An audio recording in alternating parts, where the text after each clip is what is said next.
Special Agent in Charge Robert Bowles, and local and federal law enforcement partners. Following the remarks today, Governor Cox, Director Patel, and Commissioner Mason will take questions. Thank you.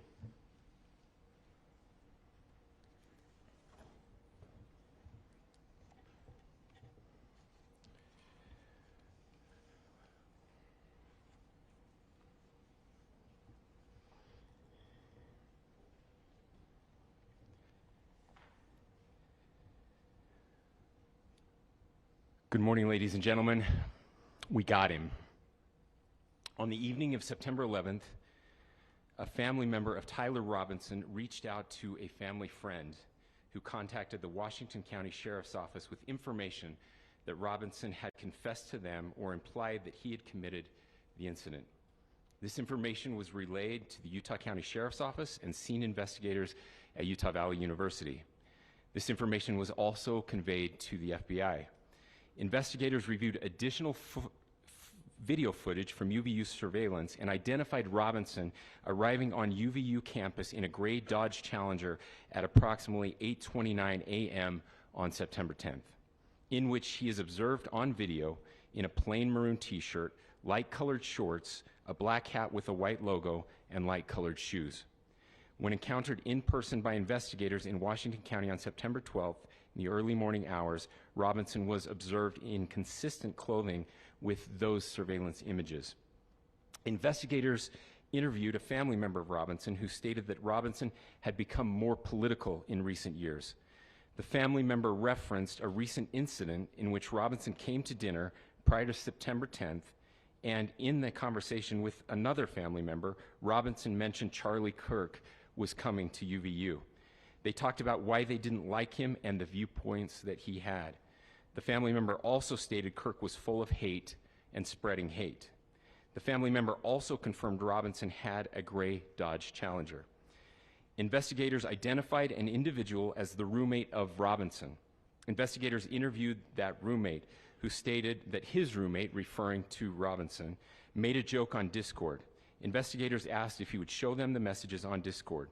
He opened it and showed several messages to investigators and allowed investigators to take photos of the screen as each message was shown by Robinson's roommate.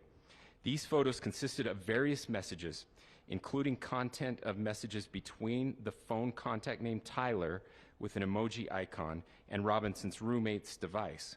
The content of these messages included messages affiliated with the contact Tyler, stating a need to retrieve a rifle from a drop point, leaving the rifle in a bush, messages related to visually watching the area where a rifle was left, and a message referring to having left the rifle wrapped in a towel. The messages also refer to engraving bullets and a mention of a scope and the rifle being unique. Messages from the contact Tyler also mentioned that he had changed outfits. I know there has been speculation as well as to the writing on those casings, those bullet casings, and I believe we have that as well. And I will share that with you now. So the area north of Campus Drive Road where the suspect crossed over, you saw some of that in the video that we released last night, consists of a grassy area with trees on the edge of the UVU campus. Investigators discovered a bolt-action rifle wrapped in a dark-colored towel. The rifle was determined to be a Mauser Model 98 30-06 caliber bolt-action rifle. The rifle had a scope mounted on top of it. Investigators noted inscriptions that had been engraved on casings found with the rifle. Inscriptions on fired casing read, "Notices, bulges, capital OWO, what's this, question mark." Inscriptions on the 3 unfired casings read, "Hey fascist, exclamation point, catch, exclamation point." Up arrow symbol, right arrow and symbol, and 3 down arrow symbols. A second unfired casing read, "Oh Bella Chow, Bella Chow, Bella Chow, Chow Chow," and a third unfired casing read, "If you read this, you are gay, LMAO." We are indebted to law enforcement across the state who has worked seamlessly together, local law enforcement, state law enforcement, and our federal partners with the Federal Bureau of Investigation. We're grateful for everyone who worked together in such a short amount of time to find this person and to bring justice. I want to thank the public who has been so engaged, reviewing videos, helping us with sending in tips, and helping us get to this point. I want to thank the family members of Tyler Robinson who did the right thing in this case and were able to bring him into to law enforcement as well. I especially want to thank the family of Charlie Kirk, Erica, Charlie's parents, his children. I want us to be thinking of them as we bring justice in this case. They will be involved in that justice. We will be working very closely with them as we move through this process as well.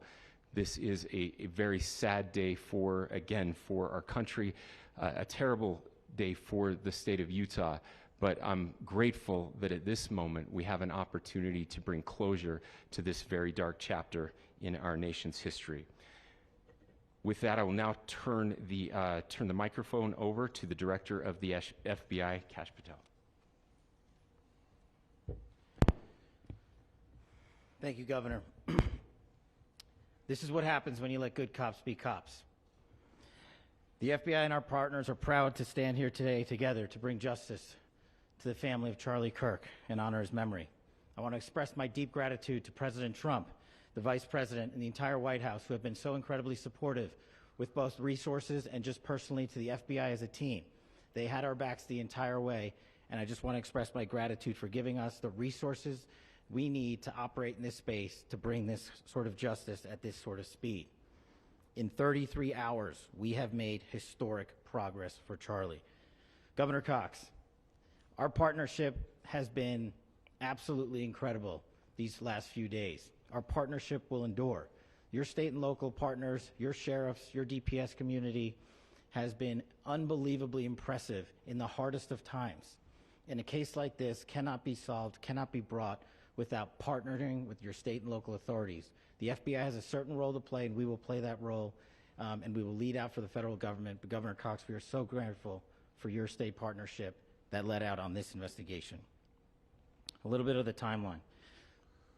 Charlie was shot at 12:23 p.m. on Wednesday.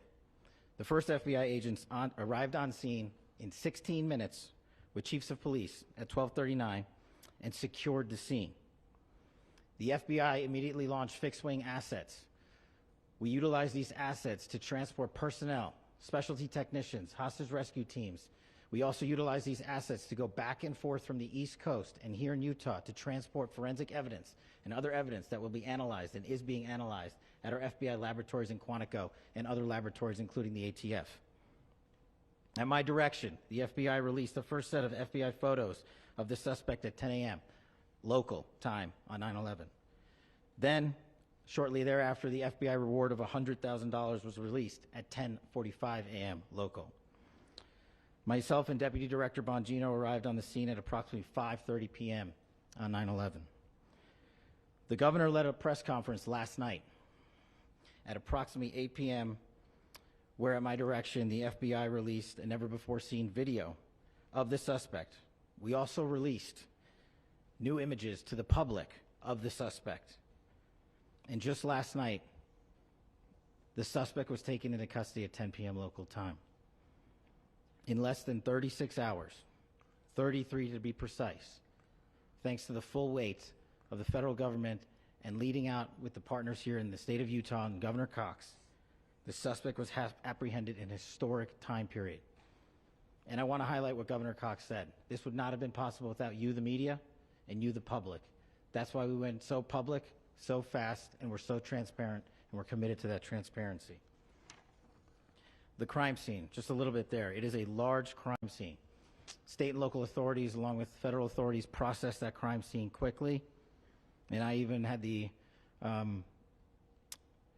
ability to walk through that crime scene and walk through the steps the suspect took to learn more about what was needed and what resources we needed to bear to create a full picture for the FBI and leadership back in Washington.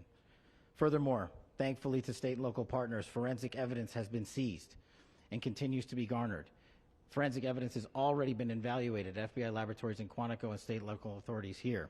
We will continue to process evidence as we see it, as we collect it, and we will continue to deliver to Governor Cox and his team. Last night, we had a total of approximately 7,000 leads. As of this morning, thanks to your great work, we have over 11,000 leads that were called in to the FBI. And we are running out every single lead that we can. Every one of those leads will be run out. The arrest is a testament to the dedication of good law enforcement being great and partnerships in law enforcement, which I've tried to highlight as my tenure as the director of the FBI. There is no better relationship for law enforcement than the FBI to partner with state and local authorities, and you've seen it here in these last few days. The FBI Salt Lake field office, along with our offices in LA, Phoenix, Denver, San Antonio, Las Vegas, Pittsburgh, Buffalo, our headquarters component in Quantico, all participate in the FBI. I want to express my deep gratitude to the employees of the FBI, the men and women, the evidence response team tacticians, the special operators, the agents, the support staff.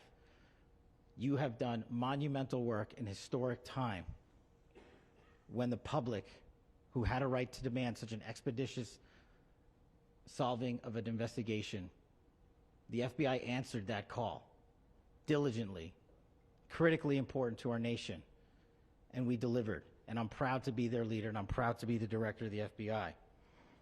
This is very much an ongoing investigation, as the governor said, and we will continue to work with state and local authorities to develop the investigation, to provide them the evidence they need for their ongoing prosecutions, and we will be here to answer every call they absolutely have, as long as it takes, for as long as we need to find and apprehend whatever suspects were involved in this crime.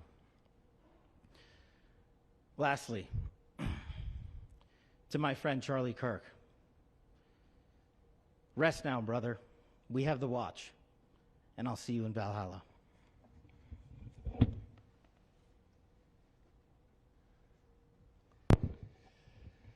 Thank you, and good morning. I would just like to take a few minutes as the sheriff to express my gratitude for everybody who has played a part in this investigation.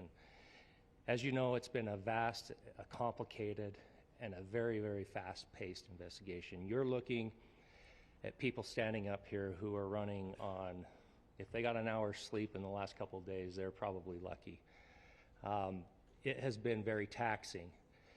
It has been so impressive, speaking on behalf of the local law enforcement, to see the cooperation that we've seen in this type of case. Across the state, sheriffs, chiefs, our state partners have stepped up and have come to the call on anything that we needed. Our county chiefs have been phenomenal. Our Utah County Attorney, Jeff Gray, who's standing up here with us, has been phenomenal in leading us through this investigation. I would like to thank the federal government for their resources, their assets. Our local team here, our FBI team, has been extraordinary in helping us work through this and bring this person to justice. Most of all, I would like to thank the public, and specifically, I would like to thank the public who turned to prayers and who turned to positiveness for us.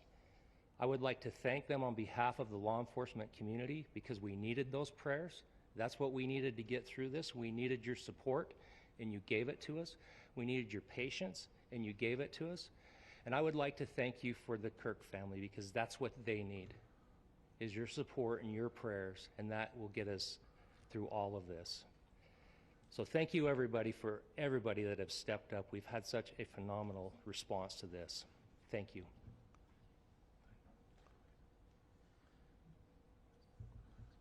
I also want to give a special thanks to the Attorney General and the Department of Justice.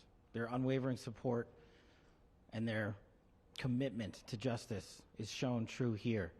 And without AG Bondi and Deputy Attorney General Todd Blanche and the resources they brought to bear, we would not have been able to complete our mission. And I just want to say special thanks. It's an honor to be a part of the Department of Justice.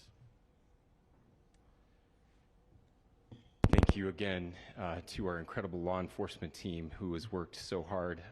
Sheriff, I got a solid 90 minutes last night, so I'm probably the most well-rested person up here. Ladies and gentlemen, I get the microphone, so I hope you'll permit me a moment just to share a few more thoughts about where we are and how we got here, and maybe a little bit of where we go from here. I don't want to get too preachy, but I think it's important that we, with eyes wide open, understand what's happening in our country today. I've heard people say, well, why are we so invested in this? There's violence happening all across our country, and violence is tragic everywhere, and every life taken is a child of God who deserves our love and respect and dignity. This is certainly about the tragic death, political assassination of Charlie Kirk. But it is also much bigger than an attack on an individual. It is an attack on all of us. It is an attack on the American experiment. It is an attack on our ideals. This cuts to the very foundation of who we are, of who we have been, and who we could be in better times. Political violence is different than any other type of violence for lots of different reasons. One, because in the very act that Charlie championed of expression, that freedom of expression that is enshrined in our founding documents, in having his life taken in that very act, makes it more difficult for people to feel like they can share their ideas, that they can speak freely. We will never be able to solve all the other problems, including the violence problems that people are worried about, if we can't have a clash of ideas safely and securely. Even, especially those ideas with which you disagree. That's why this matters so much. Over the last 48 hours, I have been as angry as I have ever been, as sad as I have ever been. And it was, as anger pushed me to the brink, it was actually Charlie's words that pulled me back. I'd like to share some of those. And specifically right now, if I could, I need to talk to the young people in our state, in my state, and all across the country. As President Trump reminded me, he said, you know who really loved Charlie? The youths. And he's right. Young people loved Charlie, and young people hated Charlie. And Charlie went into those places anyway.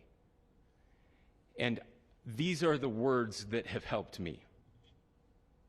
Charlie said, when people stop talking, that's when you get violence. He said, the weak can never forgive. Forgiveness is the attribute of the strong.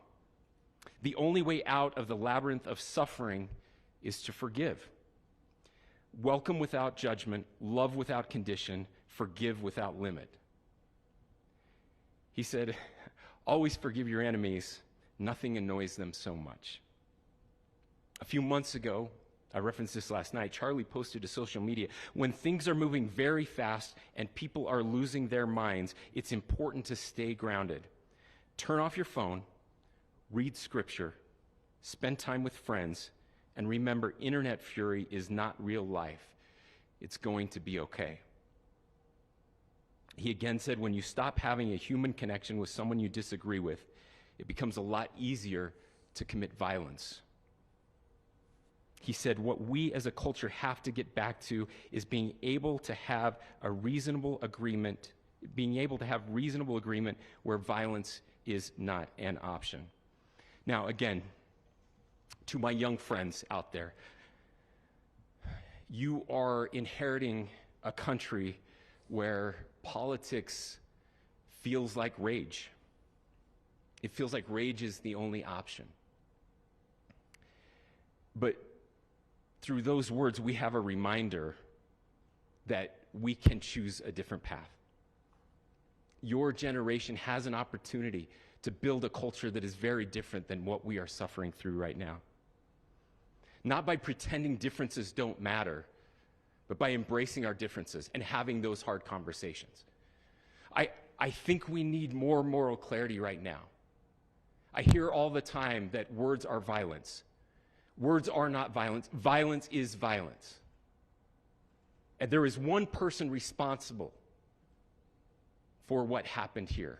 And that person is now in custody and will be charged soon and will be held accountable.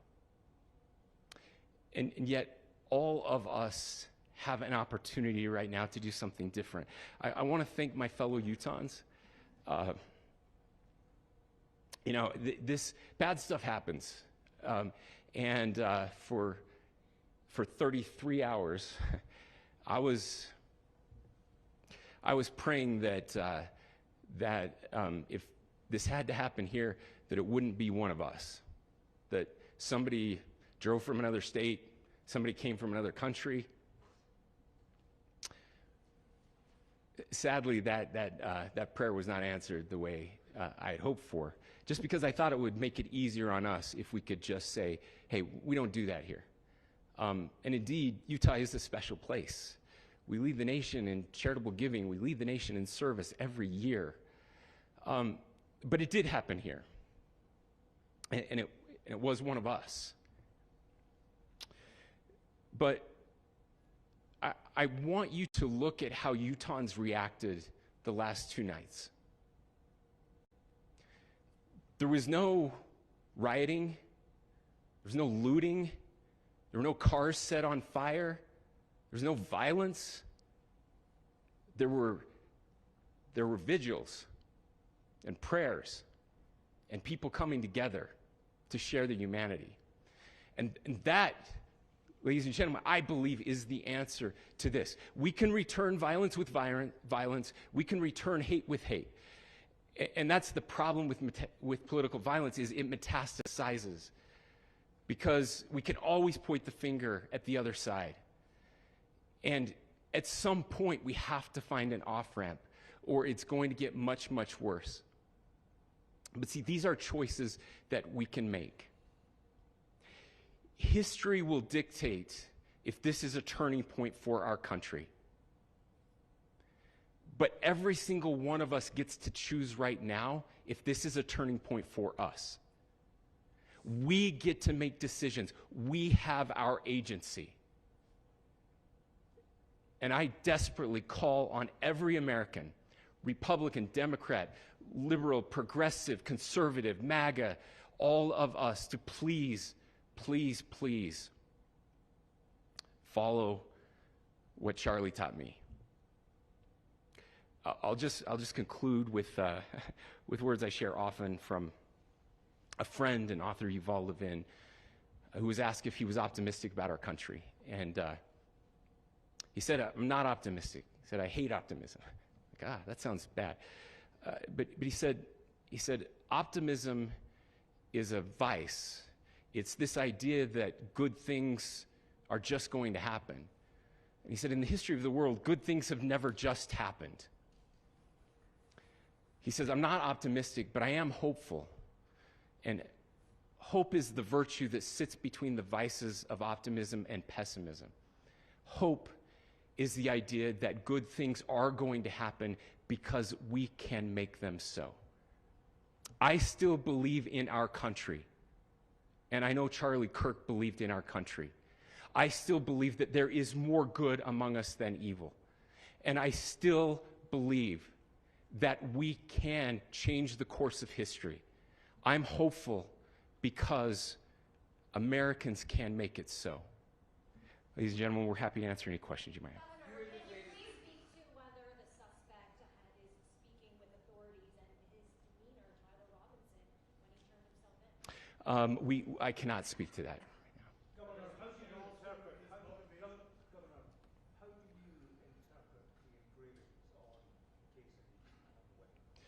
Well, I will leave that up to you to interpret what those engravings mean. I think the clearest one that says "catch fascist," there's not, and by the way, that's like catch like a ball, catch this. That's I think that speaks for itself.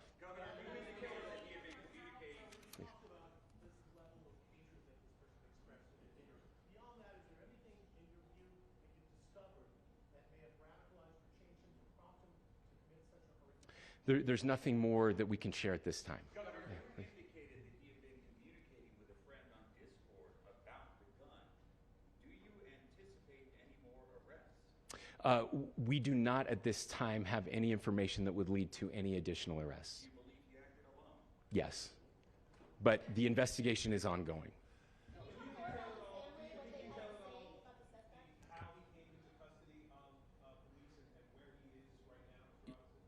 Yes, so right now, Mr. Robinson has been booked into the Utah County Jail. You heard the president this morning report that he was taken into custody, that his family and a friend helped to deliver him into custody of law enforcement in Washington County. For those of you that don't know where Washington County is, it is the southwesternmost part of the state of Utah. It's about a 3.5 to 4 hour drive from here, where we are right now, and that's where he lived and where they turned him in. Please, I'll go here. I can't share any more than what I've already shared. Yeah.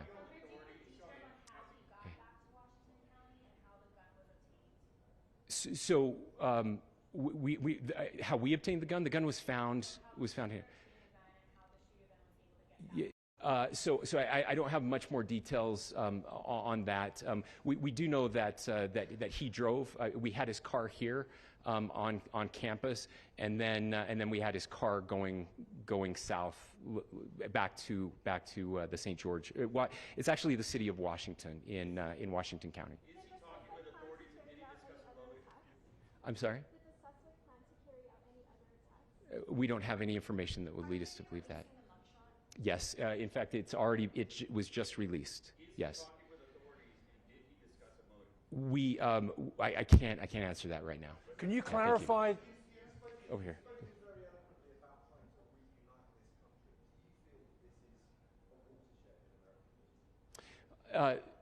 I absolutely believe that this is a watershed in American history. Yes.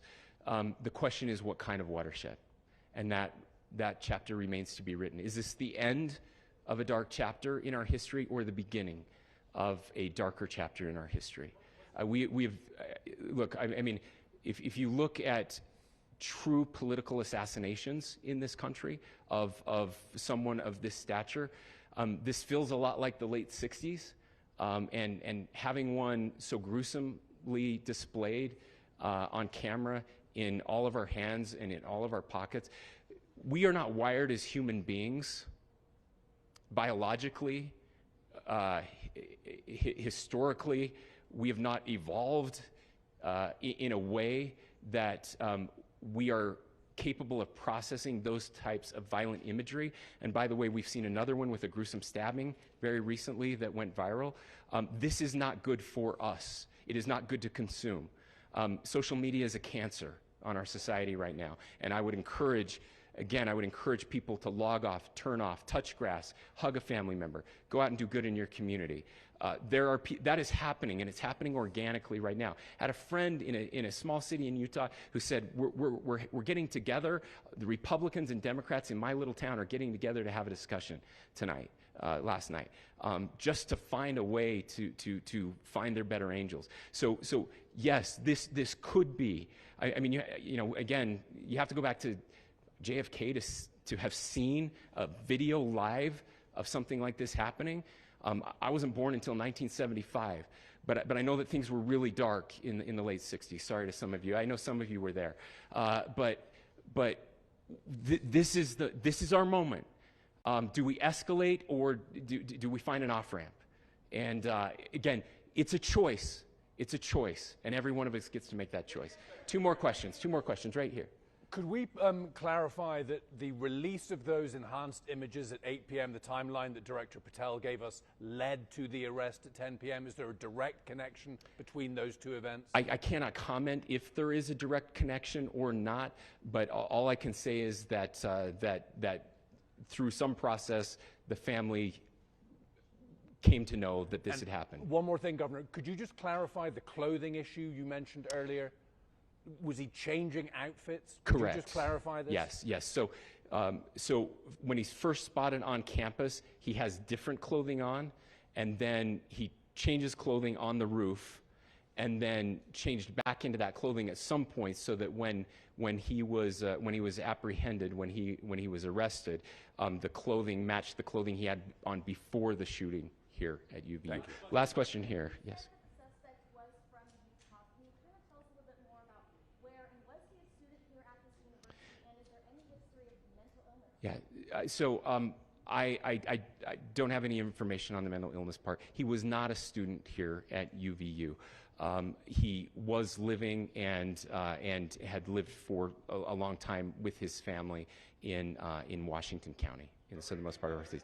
Thank you, everyone, for your great work in getting this information out. I would just say, process-wise, this may be important. I know many of you aren't familiar with the process in Utah. I think it's important that you understand that.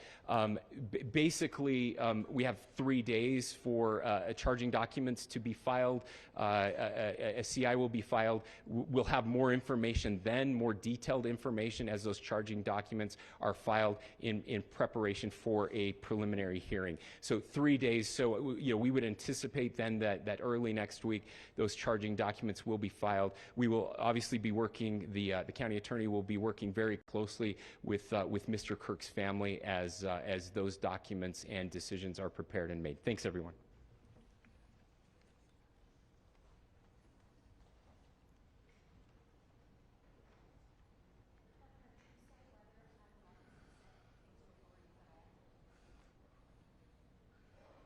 Do you guys want Nick?